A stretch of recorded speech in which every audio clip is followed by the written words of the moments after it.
کی بوچھاڑ آئی اور ان کی آر پار گئی یہاں بازو سے اور چہرے کو یہ چھاتی سے مست کیا. اللہ نے ان کی زندگی رکھنی تھی, اللہ نے بچا لیا.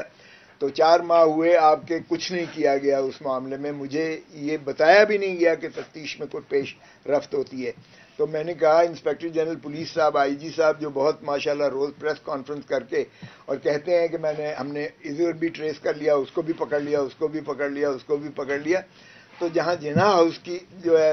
سینکٹیٹی ہے, جہاں میرے گھر کی بھی اتنی ہی تقدس مجروح ہوا ہے, میرے گھر کی بھی 4 دیواری ہے. میں نے کہا اس لیے ہمارے آئین اور ہمارے دین اور دھرم میں غریب کی جھونپڑی ہو, کھوسے کا گھر ہو, یا جناح ہاؤس ہو یا کور کمانڈر ہاؤس ہو, وہ برابر ہیں. اس لیے اسلام میں کسی تشخیص تمیز کی نہیں ہے. ہمارے آئین میں بھی یہی ہے اور ہمارے قانون میں بھی اسی چیز کا. تو میں نے کہا آئی جی صاحب کو, ایس ایس پی کو, میں نے کہا ایس پی کو بھی, میں نے کہا آئی جی صاحب کو کہیں کہ وہ قانون میں ایس ایچ او بھی ہیں. دفعہ 551 ضابطہ فوجداری میں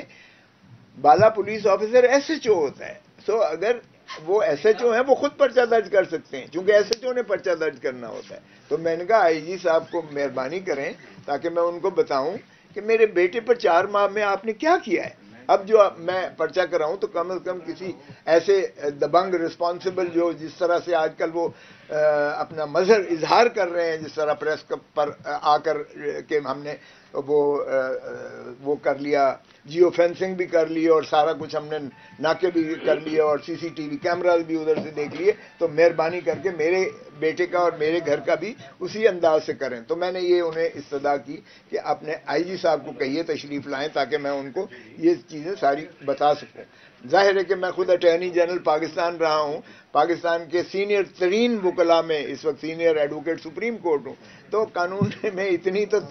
آگے ہی ساری 50 سال سے زیادہ انہی ایوانوں میں خاک چھانی ہے, تو مجھے 10 طرح سے ان چیزوں کی. تو میں ان کو بتاؤں گا کہ مہربانی کیجیے گا اس طرح سے کریں تو آپ طے تک پہنچ جائیں گے, اور ملزم کو جو ہے پکڑنا کوئی اتنا دشوار نہیں ہے, کیونکہ ہمیں خود پتہ ہے کہ تفتیشیں کس طرح ہوتی ہیں, کس طرح سے آپ نے جو ہے انویسٹیگیشنز کو آگے لے جا کر ملزموں تک پہنچنا ہے, کون کون سے مراحل ہیں, کون سی جو ہے تکنیکی چیزیں ہیں, کون سی سائنٹیفک جو ہے آج کل جو ضروریات ہیں جن کو پورا کرنے کا زیادہ بہتر ہوتا ہے بجائے اس کے. چونکہ میرے ہمسائے بھی آگے, سامنے والا اس کے گھر پہ بھی سی سی ٹی وی کیمرہ تھا, اس نے کہا میرے پاس ہے, میرے اپنے گھر پہ لگے ہوئے ہیں, اس کونے پر بھی لگے ہوئے ہیں, ادھر بھی کونے پر لگے ہوئے ہیں, پرلی طرف بھی. آپ کو پتا ہے یہ جو ہے یہ تو ڈی ایچ اے جو ہے, ڈی ایچ اے یہ ایک قسم کا سیف سٹی میں بھی آتا ہے, اور یہ سب سے زیادہ آپ کا محفوظ ترین علاقہ متصور ہوتا ہے, چونکہ یہاں فوجی یہ کینٹونمنٹ ہے اور یہ ان کا کنٹرول ہوتا ہے, ہماری پیراملٹری فورسز کا کنٹرول ہوتا ہے یہاں. تو یہاں تو 24 گھنٹے آپ کی جو ہے وہ گشت ہوتی رہتی ہے, اس لیے یہاں سے کسی کو نکل جانا یہ ناممکن ہے کہ کوئی کسی کو اس طرح سے کوئی آئے اور فائر کر کے کسی پہ اور چلا جائے اور ٹریس نہ ہو, یہ نہیں ہو سکتا ہے. تو میں نے یہ کہا, لیکن صبح مجھے حیرت ہوئی کہ ایک اے ایس آئی نے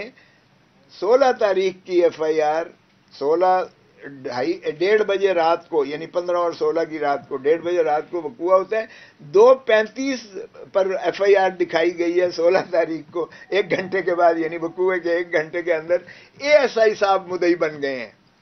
اے ایس آئی مدعی بن گیا میرے گھر پر حملے کا, میرے ڈرائیور کو زخمی کرنے کا, میری گاڑی پر گولیاں مارنے کا, میرے گیٹ کو چلنی کرنے کا. اے ایس آئی مدعی بن جاتا ہے. یہ ایک عجیب ایک چل رہا ہے. کم از کم چودھری صاحب کی بھی وکالت کے 50 دہائی سے زیادہ ہے, میری بھی اتنی ہے ماشاءاللہ, بیٹے خرم کی بھی. ہم نے یہ کام کبھی نہیں دیکھا تھا کہ اس طرح سے مدعی کوئی اور بن جائے. یا تو میں نہ ہوں,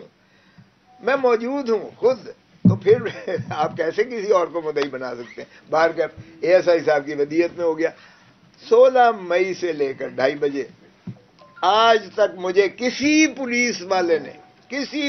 والے نے مجھ سے رابطہ نہیں کیا کہ جی تفتیش ہم نے فلاں کے سپرد کر دی ہوئی ہے اس کیس کی, چلیں اے ایس آئی نہیں کیا, پرچہ تو ہے نا, تفتیش تو اس کی ہونا ہے نا, ملزموں کو تو آپ نے پکڑنا ہے نا, آپ نے انصاف کے کٹہرے میں انہیں لانا ہے نا, یہ تو لازم ہوتا ہے, ریاست پر لازم ہے, اسٹیٹ پر لازم ہے. لیکن وہ آج تک مجھ سے کسی نے نہیں پوچھا آ کر کہ جی ہم نے یہ کیا ہے, جیو فینسنگ کی ہے, فلاں کیا ہے. ہم نے اپنے تئیں جو ہے وہ سارا کچھ ٹریس کر لیا ہوا ہے، اور ظاہر ہے کہ جو آنے والے جو حملہ کرنے والے ہیں 2 موٹر سائیکلز پر سے، اور وہ 5 منٹ ادھر یعنی گھومتے رہے ہیں، ریکی کرتے رہے ہیں، 2 پیدل تھے، پھر اس طرح سے جس طرح سے آئے ہیں میرے بیٹے نے وہ ساری جو ہے وہ دیکھی ہے سی سی ٹی وی کیمراز کی بھی، اور جو اس پہ سیف سٹی کے کیمراز پہ بھی ہیں وہ بھی موجود ہیں۔ اب انہوں نے اس لمبے کو کہاں سے پکڑا ہے، کیسے پکڑا ہے، یہ میری سمجھ سے تو کم از کم باہر ہے۔ اور پھر اس کا بیان جو دلا رہے ہیں، او بھائی پھر کہتے ہیں جی زبیر نیازی ہے، اس نے 10 لاکھ اس کو دیے ہیں کہ جا کے کھوسے کے گھر پہ فائر کرو، اور پھر اس کے بعد جو ہے چوہدری اعتزاز احسن کے۔ میرا زبیر نیازی سے میرا کیا لینا دینا، نہ میری کوئی دشمنی نہ میرا کوئی تعلق۔ اب یہ پتہ نہیں ایک فوبیا ہو گیا ہے ہمارے اس میں، جو چیز بھی ہو وہ نیازی کا نام ضرور آنا چاہیے۔ او بھائی او بھلے جو مرضی کرو، لیکن فار گاڈ سیک جو اصل ملزم ہیں ان کو پکڑو، اور پھر ان کے سہولت کار کون ہیں ان سے پوچھو۔ یہ تو عجیب بات ہے، آپ نے اس کو لا کے کھڑا کر دیا لمبے کو، اور اس کی پریس کانفرنس کر دی۔ مجھے بتائیں کبھی ایسا ہوا ہے کہ میرے دکھائے بغیر، مجھ سے پوچھے بغیر، مجھ سے ملائے بغیر، نہ مجھے پتہ ہے نہ کچھ ہے، اور تم نے اس کی پریس کانفرنس کروا کے کہہ دیا، اس سے اقبال جرم کروا لیا، کنفیشن کے میں نے فائر کیے ہیں اسے، اور فلاں سے میں نے پیسے لیے، فلاں سے پیسے اس لیے لیے تاکہ وکلاء اور ان کے درمیان جو ہے کوئی خلیج پیدا کی جائے۔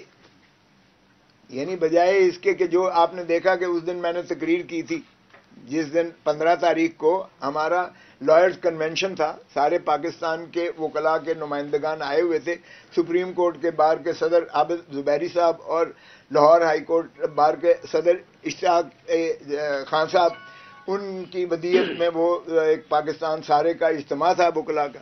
اس میں کوئی 5-6 بجے کے قریب میں نے ایک تقریر کی جس پر بہت زیادہ تالیاں بجائی گئیں۔ کچھ لوگوں کو پسند نہیں آیا، جن کو پسند نہیں آیا انہوں نے آ کے یہاں میرے گھر پر پھول جھڑیاں برسائیں۔ چلیں، ان کا اپنا ایک انداز ہے، کسی کا انداز تالیاں بجا کر ہے، کسی کا انداز پھول جھڑیاں جو ہے وہ بکھیر کر ہے، لیکن باہر کیف یہ جرم ہے۔ دیکھیے اگر آپ پاکستان کے عوام کو، پاکستان کے وکلاء کو غیر محفوظ کرنا چاہتے ہیں، خوف کی ایک فضا طاری کر کے آپ سمجھتے ہیں کہ آپ اپنے اقتدار کو طوالت دیں گے، اور پی ڈی ایم کے جو یہ گلو بٹ ہیں، آپ نے ماڈل ٹاؤن میں ایسا ہی کیا، اس وقت یہی حکومت تھی ماشاءاللہ، اس وقت بھی جو دبنگ اس وقت آپ کے جو وزیر داخلہ ہیں، اس وقت وزیر قانون تھے پنجاب کے، اور انہی پر سارا الزام آ رہا تھا، اس وقت بھی ماشاءاللہ جو اب پرائم منسٹر ہیں وہ چیف منسٹر تھے، ان کے گھروں کے سامنے آوازیں آتی تھیں تڑ تڑ تڑ کی، وہاں سے جو 12 لوگوں کو شہید کیا گیا، اور آج تک اس کا بھی کچھ نہیں آیا۔ تو یہ کیا ہو رہا ہے؟ اور لاہور جیسے شہر میں، لاہور پاکستان کا دل ہے، میرے بیٹے کو 4 ماہ پہلے پنجاب یونیورسٹی کے گیٹ پر گولی ماری گئی۔ آپ اندازہ کریں کہ یہ جو ہے اس طرح سے، تو میں نے کہا کہ آپ کے توسط سے قوم کو بھی سارا کچھ بتا دوں کہ اس ڈی آئی جی کی اس پریس کانفرنس کو میں مسترد کرتا ہوں اس موقف کو کہ وہ ایک لمبے کو پکڑ کے انہوں نے جو ہے سامنے کھڑا کر دیا۔ میرا اس لمبے سے کوئی لینا دینا نہیں ہے، اور کہ اس کو کسی زبیر نیازی نے کوئی پیسے دیے اور اس لیے کہ خلیج پیدا کی جائے، میں اس کو قطعاً مسترد کرتا ہوں۔